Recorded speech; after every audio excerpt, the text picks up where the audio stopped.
Yeah, look, pre-French Revolution wealth inequality versus today. Top 10% wealth distribution in France. Pre-French Revolution, 1760, 1790, was this. In the United States of America now, economic inequality and wealth distribution has actually gone beyond those levels. Now, the reason why this is still not reaching the same the same anger, right? The reason why people are not as angry, on the other hand, is because the bottom 20% and, all of these other brackets, for the most part, have a level of comfort and a level of material security as a consequence of technological advancements being made and the distribution of resources is seemingly becoming more even, right?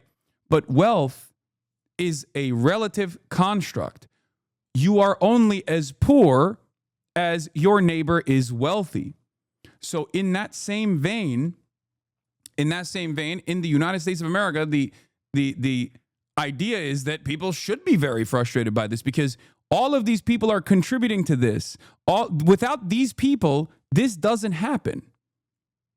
Socialists look at this system and say, this needs to be distributed better. Okay? At its most simple way of understanding it, at its most reductive approach. The Majority Report, thank you for the raid. We are currently talking about our divine lordships and how the monarchy structure is not all that different from the way that wealth inequality is worked out under capitalism as well. And instead of the divine rights of kings, we now believe that it's the divine right of capital to be in a position of power because of a faulty understanding of meritocracy. The bottom 80% in pre-French Revolution France were basically subsistence farmers. Bottom 80% today include professionals and people with master degrees. Yes, I know.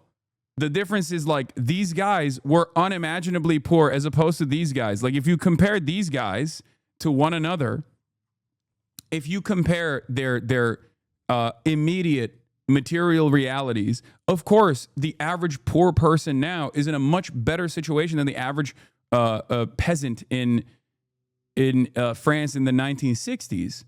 Certainly. And that actually does play a role in why there aren't more uprisings. Okay? Did I say 1960s? I meant 1760s. I apologize. So the thing is, I think in some ways when conservatives say, well, at least you can get a cheap hamburger at McDonald's, there is some truth to that. Okay, there is some truth to that because that does unironically make people more comfortable. It makes people feel as though their situation is not that bad. Now, the more burgers become costly, the more Americans will become more angry. That's the other thing. But ultimately, if you want to understand why Americans seemingly are more servile despite the same levels of inequality that happen right now, worse levels of inequality than the Gilded Age, it's because the bottom 90% are nowhere near as poor in their day-to-day experiences as they were in the early 1900s. Okay, leading into the 1920s. It's not the same level. That's it. That is the major reason. But this shouldn't stop us from trying to create a better future. Okay? This shouldn't stop us from trying to create an alternative to the ways that we exist currently. Because there are still unimaginable amounts of oppression, violence, famine, deaths that don't need to exist at all. So we have to push the needle further. We have to move beyond capitalism. Okay?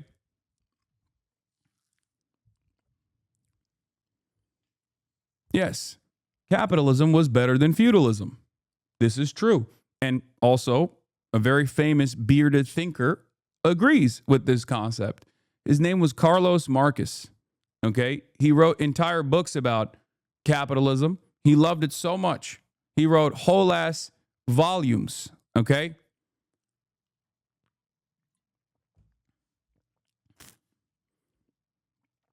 Imagine adding the third world to the end of the US graph. I mean, the argument in that situation is that like the wealth distribution in France 1760 in comparison to like colonies would obviously also be horrifying. Okay, technically you could make the argument that like even the peasant class was seemingly I mean, I guess the peasant class was like probably closer to the purposely kept underdeveloped colonies, but you could still make the labor aristocracy argument in that same vein as well, because imperialism is the modern iteration of colonialism. It's not like it changed. It's not like there were different methods applied in this in the modern age, and maybe it became like less directly violent, but it's still pretty fucked up. Okay, colonialism turns into imperialism, and the divine right of kings turns into the divine right of capital due to meritocracy. That is the evolution, going from the feudal constructs that we existed under monarchies to the bountiful future that capitalism created. And at the time, it was a decent evolution. My argument always is we need to evolve beyond capitalism. It's very obvious that capitalism has run its course.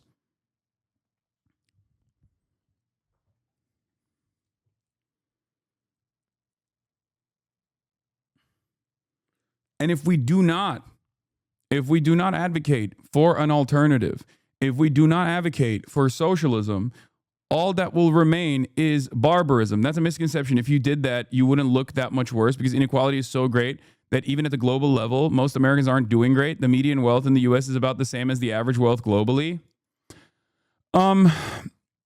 That's not entirely true. I think you're wrong about that.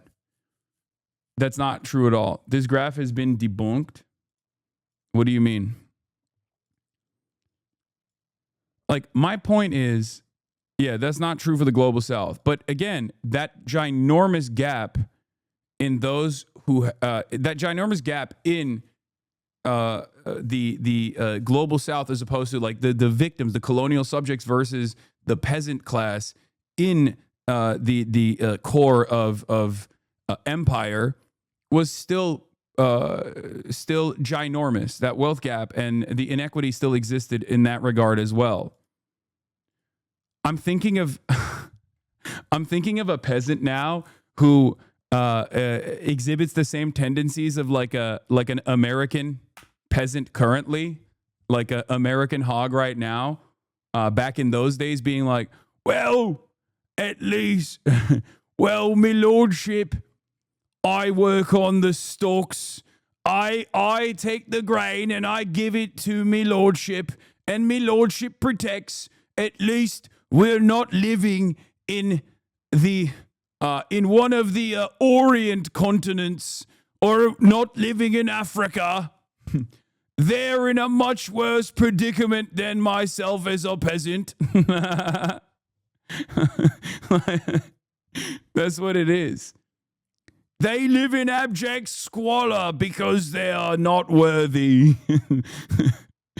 Another way to phrase it is that about half of Americans will become richer if wealth was divided equally globally. Lenin has a piece called A Letter to the American Worker, where he said that the workers in the U.S. are exploited so much that they're one paycheck away from being lumpen proletariat. This is the biggest issue for socialists in the U.S. Yeah, I think we moved past that. We are firmly in the fucking throes of the lumpen prole. The petite bourgeois run the show here, okay? What do you think small business owners is?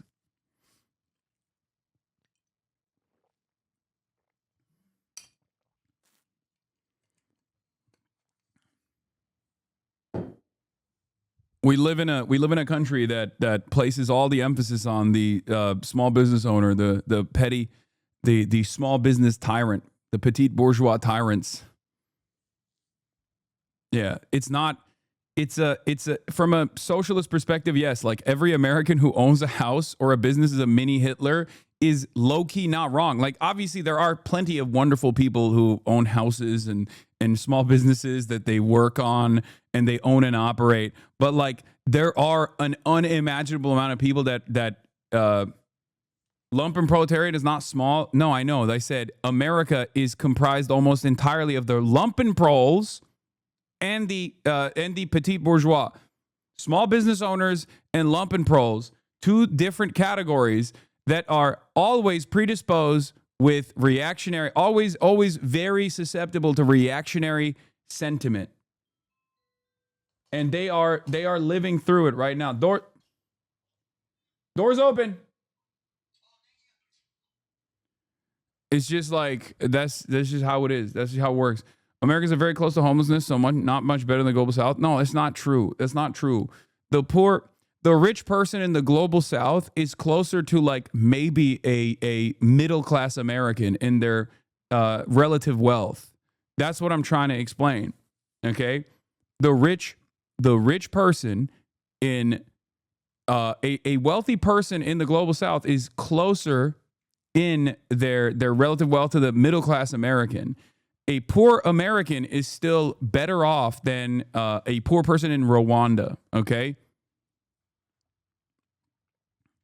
that's it. Now, there's obviously a level beyond that, where we talk about like the global owners of capital. Like, I'm not talking about like Nigerian oil billionaires or tyrants. Okay, I'm talking about like the broad majority of relatively wealthy people living in these countries.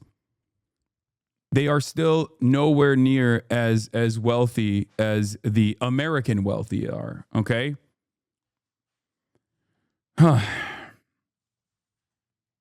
Your bubble is showing. Wait, what?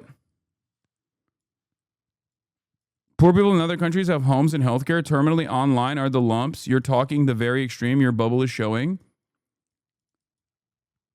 I mean, the inverse of that is also not wrong, but you're basically saying that, like, well, the peasant class worked less hours than the average American worker now. You know what I mean? So who's to say their material conditions weren't worse? Like, you have to understand, the material conditions have advanced dramatically as a consequence of technological expansion, okay? Like, for example, even though healthcare is paywalled in this goddamn country, if you consider healthcare broadly in 2025 as opposed to healthcare in, 1825, okay? At least your doctor washes their fucking hands before they operate on you, okay? Like, that's a major technological advancement. That's not directly because of capitalism, for the record. That's not because of capitalism at all. The capitalist looks at that technological achievement and says, this is only achievable due to capitalism. When in fact, capitalism is simply a distribution of power and resources. Okay? That's all capitalism is an economic organization of society. We are talking about gains being made as technology progresses, as advancements are made, and throughout time it becomes more readily available, and they actually attribute that to capitalism when capitalism is not the reason why this has happened. And as a matter of fact, there's no evidence, in my estimation, beyond the evolution from feudalism towards liberal capitalist democracies. There is no evidence that capitalism has actually played a formative role in the expansion of technology, because the accumulation of resources in the hands of a select few does not actually yield better technological achievements. As a matter of fact, it actually ends up crippling innovation in many circumstances. So I would go so far as say technological achievements have taken place in spite of capitalism, due to the work of many people who just simply wanted to do right by others. Okay? There are plenty of wonderful examples of this. Obviously, you can look to China. You can look to the USSR at the time, right? In terms of all of the achievements that they made. I have to disagree with you here a bit. For instance, compare healthcare and life expectancy in the U.S. to countries like Cuba and Slovenia. No, I do think that that capitalism actually plays a negative role in people's in people's life expectancies, for sure. But yes, ultimately, this is correct. I'm pretty sure people living in a favela in Brazil have it harder than someone that is poor in America. Yes, I agree. I agree with that. I don't disagree with that. Having said that, that's because Brazil is objectively a poorer country than the United States of America. But internally, when we look at this stuff at the domestic level, when we look at wealth inequality at the domestic level, you have to remember, like, you can't be comparing yourself to like the working poor in Rwanda or the working poor in Brazil or whatever. You have to be comparing your conditions to the conditions of your neighbors, your conditions to like what America could technically achieve if we had a more egalitarian distribution of wealth and resources, if we actually focused on good governance rather than maximizing profits. Bro basically said capitalism invented medicine. Lamau, it's impossible to teach class consciousness to the average American. Who said capitalism invented medicine? I didn't see anyone doing that in this chat, but it's pretty funny. If someone thinks that, yeah. I mean, it's even the same shit as the iPhone, brother.